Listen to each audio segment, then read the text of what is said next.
नमस्कार, मैं हूं एसके और आप देख रहे हैं आपका अपना पसंदीदा यूट्यूब चैनल हिंदी की दुनिया से। आज की इस वीडियो में हम लोग दिसंबर 2021 के करंट अफेयर्स में नज़र डालेंगे। ये दिसंबर 2021 का करंट अफेयर्स का पार्ट 1 है, जिसमें 1 दिसंबर से लेकर के 10 दिसंबर 2021 तक के करंट अफेयर्स आपको मिलेंगे। विश्व एड्स दिवस 2021 कब मनाया गया? तो 1 दिसंबर को विश्व एड्स दिवस 2021 मनाया गया और हर साल 1 दिसंबर को विश्व एड्स दिवस मनाया जाता है। इसका उद्देश्य क्या है? तो एड्स के खिलाफ दुनिया भर में जागरूकता फैलाना इसका उद्देश्य है। और एड्स का फुल फॉर्म क्या होता है? तो एक्वायर्ड इम्यूनो डिफिशियंसी सिंड्रोम इसका फुल फॉर्म होता है। और एड्स किसके कारण होता है? एड्स एक विषाणु से होता है जिसका नाम होता है HIV, जिसका फुल फॉर्म होता है ह्यूमन इम्यूनोडिफिशियंसी वायरस। और 2021 की थीम क्या है? तो 2021 की थीम है end inequalities end AIDS. Bhopal gas त्रासदी को किस दिवस के रूप में मनाया जाता है? भोपाल गैस त्रासदी को राष्ट्रीय प्रदूषण नियंत्रण दिवस के रूप में मनाया जाता है। और यह कब मनाया जाता है? तो हर साल 2 दिसंबर को मनाया जाता है। 2 दिसंबर को ही क्यों मनाया जाता है? तो 2 दिसंबर 1984 की रात को मध्य प्रदेश के भोपाल में यूनियन कार्बाइड कंपनी से मिथाइल आइसोसाइनेट गैस का रिसाव हुआ, जिसमें हजारों लोगों की मौत हो गई और लाखों लोग प्रभावित हुए। इन्हीं लोगों को याद करने और प्रदूषण नियंत्रण के महत्व से हर व्यक्ति को अवगत कराने के लिए हर साल 2 दिसंबर को राष्ट्रीय प्रदूषण नियंत्रण दिवस मनाया जाता है। 2021 की थीम क्या है? 2021 की थीम है रेजिंग अवेयरनेस अराउंड पॉल्यूशन। और 2 दिसंबर 2021 को भोपाल गैस त्रासदी के 37 साल पूरे हो जाएंगे। यूनियन कार्बाइड का नाम अब बदल गया है, इसका नाम अब डाउ केमिकल्स हो गया है। और MIC मिथाइल आइसोसाइनेट को शॉर्ट में MIC कहते हैं, जिसका पूरा नाम है मिथाइल आइसोसाइनेट। विश्व कंप्यूटर साक्षरता दिवस 2021 कब मनाया गया है? 2 दिसंबर को मनाया गया है। इसका उद्देश्य क्या है? इसका उद्देश्य कंप्यूटर और तकनीकी ज्ञान सभी लोगों तक पहुंचाना। और 2021 की थीम क्या है? तो थीम है literacy for human centred recovery narrowing the digital divide. विश्व विकलांग दिवस 2021 कब मनाया गया है? तो 3 दिसंबर को मनाया गया है। इसका उद्देश्य क्या है? दिव्यांग लोगों को बराबरी के मौके देने और उनके अधिकारों को साकार रूप प्रदान करना। 2021 की थीम क्या है? तो दिव्यांग व्यक्तियों का नेतृत्व और भागीदारी। विश्व मृदा दिवस कब मनाया जाता है? तो विश्व मृदा दिवस 5 दिसंबर को मनाया जाता है। शुरुआत कब हुई? तो 2013 में संयुक्त राष्ट्र महासभा ने 5 दिसंबर को विश्व मृदा दिवस घोषित किया और पहली बार पूरे विश्व में इस दिवस को 5 दिसंबर 2014 को मनाया गया। इसको मनाने का उद्देश्य क्या है? तो उद्देश्य है मिट्टी की गुणवत्ता को बेहतर बनाना और उसके सतत प्रबंधन पर लोगों में जागरूकता फैलाना। इस वर्ष की थीम क्या है? तो थीम है मिट्टी के लवणीकरण को रोकें, मिट्टी की उत्पादकता को बढ़ावा दें। मैत्री दिवस कब मनाने का निर्णय लिया गया है? तो मैत्री दिवस 6 दिसंबर को मनाने का निर्णय लिया गया है, क्योंकि 6 दिसंबर 1971 को भारत ने बांग्लादेश को मान्यता दी थी। और इसी की याद में बांग्लादेश के साथ मिलकर के 6 दिसंबर को मैत्री दिवस मनाया जाएगा हर साल। राष्ट्रीय सशस्त्र सेना झंडा दिवस कब मनाया गया है? तो 7 दिसंबर को मनाया गया है। विश्व मानवाधिकार दिवस कब मनाया जाता है? तो 10 दिसंबर को विश्व भर में विश्व मानवाधिकार दिवस मनाया जाता है। और इस दिवस की नींव विश्व युद्ध की विभीषिका से झुलस रहे लोगों के दर्द को समझकर और उसको महसूस करके रखी गई थी। Call your cop mobile app को किस राज्य की पुलिस ने लॉन्च किया है? तो नागालैंड की पुलिस ने लॉन्च किया है। और क्यों? संकटग्रस्त लोगों से राज्य के सभी नागरिकों को सीधे पुलिस से संपर्क करने में सक्षम बनाने के लिए यह ऐप लॉन्च किया गया है। 7वीं बार बैलन डी खिताब जीत करके किस पुरुष फुटबॉल खिलाड़ी ने इतिहास रचा है? तो लियोनेल मेसी ने 7वीं बार खिताब जीता। और किस देश के हैं? अर्जेंटीना के हैं। क्रिस्टियानो रोनाल्डो ने कितनी बार जीता है? तो 5 बार जीता है। 12 साल बाद पुष्कर महोत्सव किस जगह मनाया गया है? तो कश्मीर में मनाया गया है। पुष्कर महोत्सव कश्मीर के शादीपुरा घाटी में हर 12 साल पर भिन्न भिन्न स्थानों पर जहां नदियों का संगम होता है वहां मनाया जाता है। अब पुष्कर मेला कहाँ मनाया जाता है? तो पुष्कर मेला राजस्थान में मनाया जाता है। पुष्कर महोत्सव कश्मीर में मनाया जाता है। मलेशियाई ओपन चैंपियनशिप 2021 में पुरुष एकल का खिताब जीतने वाले पहले भारतीय स्क्वैश खिलाड़ी कौन बने? तो सौरव घोषाल ने खिताब जीता। इन्होंने कोलंबिया के मिगुएल रोड्रिगेज को हराया। और महिला एकल खिताब किसने जीता? तो मलेशिया की आइफा अजमान ने जीता। Indian innings the journey of Indian cricket from 1947 पुस्तक को किसने लिखा है? तो इसको अयाज मेनन ने लिखा है। ट्विटर के नए CEO कौन बने हैं? पराग अग्रवाल बने हैं। ये जैक डार्सी की जगह लेंगे। और पराग अग्रवाल इसके पहले ट्विटर में ही चीफ टेक्नोलॉजी ऑफिसर यानी कि CTO थे। ट्विटर है क्या? तो ट्विटर एक सोशल नेटवर्किंग साइट है जिसकी स्थापना 21 मार्च 2006 को हुई थी। और इसका मुख्यालय कहाँ है? तो इसका मुख्यालय कैलिफोर्निया में है, जो कि USA यानी कि यूनाइटेड स्टेट्स अमेरिका में है। राष्ट्रीय रक्षा college national defence college NDC के नए प्रमुख का क्या नाम है? तो इनका नाम है मनोज कुमार मागो। ये लेफ्टिनेंट जनरल हैं और एनडीसी की स्थापना कब हुई थी? तो 27 अप्रैल 1960 को हुई थी। और इसका मुख्यालय कहाँ है? तो इसका मुख्यालय नई दिल्ली में है। International institute for democracy and electoral assistance के सलाहकार बोर्ड में भारत के किस पूर्व मुख्य चुनाव आयुक्त को शामिल किया गया है? तो सुनील अरोड़ा को शामिल किया गया है। सुनील अरोड़ा भारत के 23वें मुख्य चुनाव आयुक्त थे, जो दिसंबर 2018 से अप्रैल 2021 तक इस पद पर रहे। अच्छा, वर्तमान में भारत के मुख्य चुनाव आयुक्त कौन है? तो सुशील चंद्रा हैं, जो 24वें मुख्य चुनाव आयुक्त हैं और ये 13 अप्रैल 2021 से 14 मई 2022 तक इस पद पर रहेंगे। भारतीय नौसेना की 22वीं मिसाइल वेसल स्क्वाड्रन को किस पुरस्कार से सम्मानित किया गया है? तो राष्ट्रपति मानक पुरस्कार से सम्मानित किया गया है। राष्ट्रपति श्री रामनाथ कोविंद ने सम्मानित किया और 1971 के युद्ध में कराची बंदरगाह पर पाकिस्तानी नौसेना के जहाज़ों को नष्ट करने के कारण वेसल स्क्वाड्रन को किलर्स नाम से भी जाना जाता है। यह पुरस्कार अपनी विशिष्ट सेवा के लिए एक दुर्लभ सम्मान है। भारत और रूस के बीच हुए रक्षा समझौतों के अनुसार AK-203 असॉल्ट राइफल का संयुक्त रूप से निर्माण उत्तर प्रदेश के किस जगह पर होगा? तो अमेठी में होगा और अमेठी में स्थित आयुध फैक्ट्री में 6 लाख से अधिक राइफलों का निर्माण किया जाएगा। प्रधानमंत्री नरेंद्र मोदी और रूस के राष्ट्रपति व्लादिमीर पुतिन के बीच रिकॉर्ड 28 रक्षा समझौते हुए। ज्ञानपीठ पुरस्कार 2021 किसको देने की घोषणा हुई है? तो नीलमणि फुकन को ज्ञानपीठ पुरस्कार 2021 दिया जाएगा। यह असमी कवि हैं, असम के हैं और असम को तीसरी बार ज्ञानपीठ पुरस्कार दिया जा रहा है।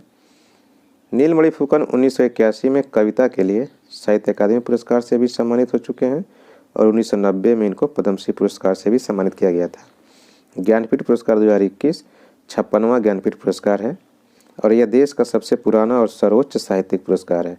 भारत का सबसे पुराना और सर्वोच्च साहित्यिक पुरस्कार कौन है? तो ज्ञानपीठ पुरस्कार है। और इस बार की चयन समिति के अध्यक्ष कौन है? तो श्रीमती प्रतिभा राय अध्यक्ष हैं। ज्ञानपीठ पुरस्कार 2022 की भी घोषणा हो गई है। यह किसको देने की घोषणा हुई है? दामोदर मऊजो को। यह कोंकणी लेखक हैं, ये गोवा के हैं और 1983 में इनको कोंकणी उपन्यास कार्मेलिन के लिए साहित्य अकादमी पुरस्कार से भी सम्मानित किया जा चुका है। ज्ञानपीठ पुरस्कार 2022 57वां ज्ञानपीठ पुरस्कार है। ज्ञानपीठ पुरस्कार की स्थापना कब हुई थी? तो 1965 में हुई थी और पहली बार ज्ञानपीठ पुरस्कार से किसको सम्मानित किया गया? तो जी शंकर कुरूप को सम्मानित किया गया, जो मलयालम भाषा के साहित्यकार हैं। गोरखपुर में एम्स का उद्घाटन किसके द्वारा हुआ? तो भारत के प्रधानमंत्री नरेंद्र मोदी द्वारा हुआ। नासा द्वारा चंद्रमा और मंगल मिशन के लिए किस भारतीय मूल के व्यक्ति को चुना गया है? तो अनिल मेनन को चुना गया है। भारतीय पुरुष एक दिवसीय क्रिकेट टीम का नया कप्तान किसे बनाया गया है? रोहित शर्मा को बनाया गया है। ये T20 टीम के भी कप्तान हैं और विराट कोहली की जगह पर इनको कप्तान बनाया गया है। जर्मनी के नए चांसलर का क्या नाम है? ओलाफ सोल्ज नाम है। यह जर्मनी के नए चांसलर हैं और यह एंजेला मर्केल की जगह लेंगे। मर्केल का कार्यकाल 16 साल का था। अभी हाल ही में किस क्रिकेट खिलाड़ी ने टेस्ट की एक पारी में सभी 10 विकेट लिए? एजाज पटेल ने लिए। न्यूजीलैंड के बाएं हाथ के स्पिनर एजाज पटेल ने टेस्ट में एक पारी में सभी 10 विकेट हासिल करने वाला तीसरा गेंदबाज बनने का कारनामा किया। इससे पहले इंग्लैंड के जिम लेकर और भारत के अनिल कुंबले ने यह उपलब्धि हासिल की थी और एजाज पटेल ने भारत के खिलाफ दूसरे टेस्ट मैच के दूसरे दिन यह उपलब्धि हासिल की।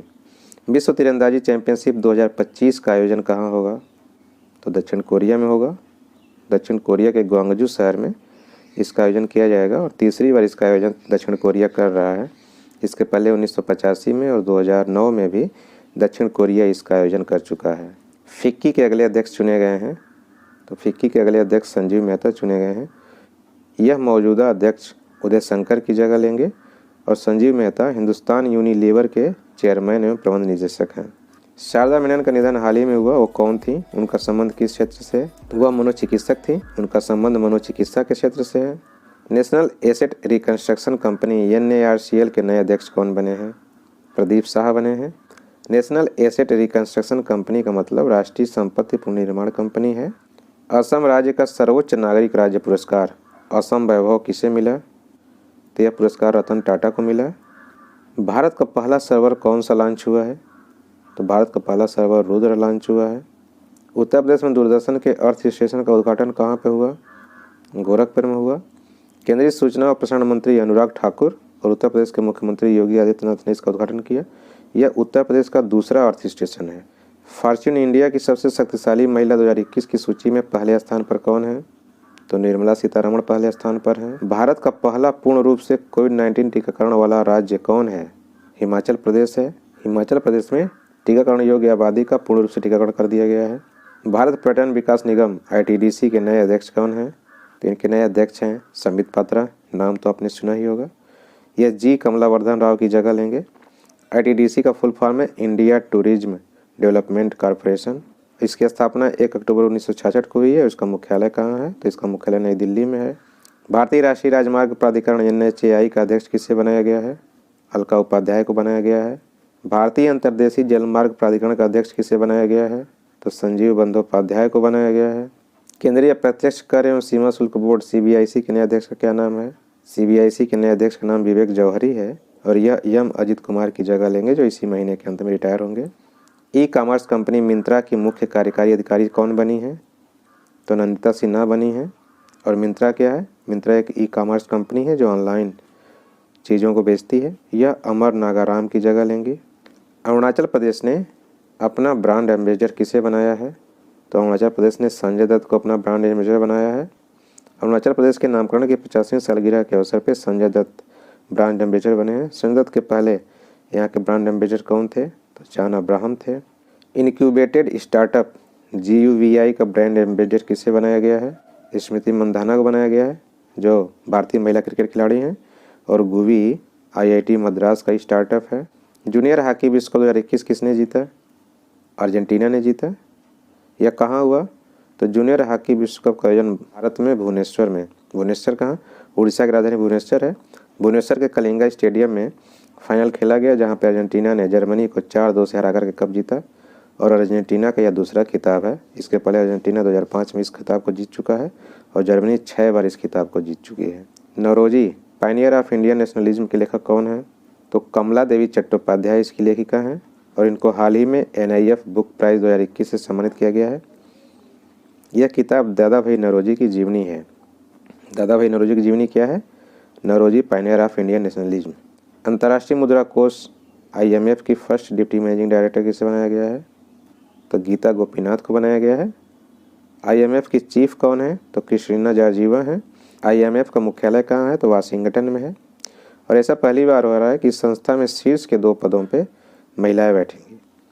भारत के पहले chief of defence staff CDS का अभी हाल ही में निधन हो गया। उनका नाम क्या है? तो उनका नाम है जनरल बिपिन रावत। यह भारत के पहले CDS थे और इनका 8 दिसंबर 2021 को तमिलनाडु के कुन्नूर में Mi-17 V5 हेलीकॉप्टर क्रैश में पत्नी मधुलिका रावत के साथ निधन हो गया। इसमें सवार 14 में से 13 लोग शहीद हो गए। दुनिया की सबसे उम्रदराज अंतर्राष्ट्रीय क्रिकेटर का हाल ही में निधन हो गया। उनका नाम क्या है? तो उनका नाम एली नायस है। ये 110 साल की उम्र में इनका निधन हुआ और इस मध्यम तेज गेंदबाज ने इंग्लैंड के लिए 1937 में डेब्यू किया और 7 टेस्ट मैच खेला और 1949 में संन्यास ले लिया। विनोद दुआ का हाल ही में निधन हो गया। वह किस क्षेत्र से जुड़े थे? तो वह पत्रकारिता के क्षेत्र से जुड़े थे। Ambuja story how a group of ordinary man created an extraordinary company किसकी आत्मकथा है? तो यह नरोत्तम सेकसरिया की आत्मकथा है। किस राज्य की पुलिस प्रेसिडेंट कलर अवार्ड से सम्मानित हुई है? हिमाचल प्रदेश की पुलिस प्रेसिडेंट कलर अवार्ड से सम्मानित हुई है और हिमाचल प्रदेश देश का 8वां राज्य है जिसकी पुलिस को यह सम्मान मिला है। चक्रवाती तूफान जवाद का नामकरण किस देश ने किया है? तो सऊदी अरब ने इसका नामकरण किया है। जवाद एक अरबी शब्द है जिसका अर्थ होता है उदार और यह तूफान बंगाल की खाड़ी में आया है। मई में यास और सितंबर में गुलाब के बाद इस साल पूर्वी तट की ओर से आने वाला यह तीसरा चक्रवात है। वर्ल्ड एथलेटिक्स ने woman of the year award 2021 से किसे सम्मानित किया है? तो अंजू बॉबी जॉर्ज को सम्मानित किया है। वर्ल्ड एथलेटिक्स चैंपियनशिप में पदक जीतने वाली इकलौती भारतीय हैं। World wide cost of living index 2021 में दुनिया का सबसे महंगा शहर कौन है? तो तेल अवीव है। यह किस देश में है? तो इजराइल में है। और इस इंडेक्स का जारीकर्ता कौन है? तो इकोनॉमिस्ट इंटेलिजेंस यूनिट EIU इसको जारी करती है और इसका मुख्यालय कहाँ है? तो यूनाइटेड किंगडम के लंदन में है। डेमोक्रेसी पॉलिटिक्स और गवर्नेंस पुस्तक किसने लिखी है? डॉक्टर A सूर्यप्रकाश ने लिखी है। कर्नाटक के राज्योत्सव पुरस्कार 2021 से किसे सम्मानित किया गया है? रोहन बोपन्ना को सम्मानित किया गया है। यह टेनिस खिलाड़ी कर्नाटक के मुख्यमंत्री बसवराज बोम्मई द्वारा इनको सम्मानित किया गया है। हार्नबिल महोत्सव किस राज्य में मनाया जाता है? तो यह नागालैंड में मनाया जाता है और हर साल 1 से 10 दिसंबर तक यह महोत्सव मनाया जाता है। इस महोत्सव का नाम किस पे रखा गया है? तो भारतीय पक्षी ग्रेट हार्नबिल के नाम पर इसका नाम रखा गया है। भारत पहली बार G20 शिखर सम्मेलन की मेजबानी कब करेगा? तो 2023 में करेगा और यह 18वां शिखर सम्मेलन रहेगा। 16वां G20 शिखर सम्मेलन 2021 इटली में आयोजित हुआ। 17वां G20 शिखर सम्मेलन 2022 इंडोनेशिया में आयोजित होगा। और G20 ग्रुप की स्थापना कब हुई है? तो 26 दिसंबर 1999 को हुई है। अब एक प्रश्न आपके लिए, इसका उत्तर आप कमेंट बॉक्स में दीजिए। चक्रवाती तूफान जवाद का संबंध इनमें से किससे है? कहाँ पे आया है यह? अरब सागर, बंगाल की खाड़ी, प्रशांत महासागर, हिंद महासागर। तो दोस्तों उम्मीद है वीडियो को पसंद आई होगी, और वीडियो को पसंद आई है तो लाइक करिए, शेयर करिए, कमेंट करिए। और अगर आपने हमारे चैनल को अभी तक सब्सक्राइब नहीं किया तो प्लीज़ सब्सक्राइब करिए। सब्सक्राइब करने के बाद बेल आइकन को प्रेस करना मत भूलिएगा, ताकि जब न्यू वीडियो अपलोड हो तो उसका नोटिफिकेशन आपको तुरंत मिले। अपना कीमती समय निकाल करके इस वीडियो को देखने का धन्यवाद। मिलते हैं अगले वीडियो में, तब तक के लिए नमस्कार। आपका दिन शुभ हो।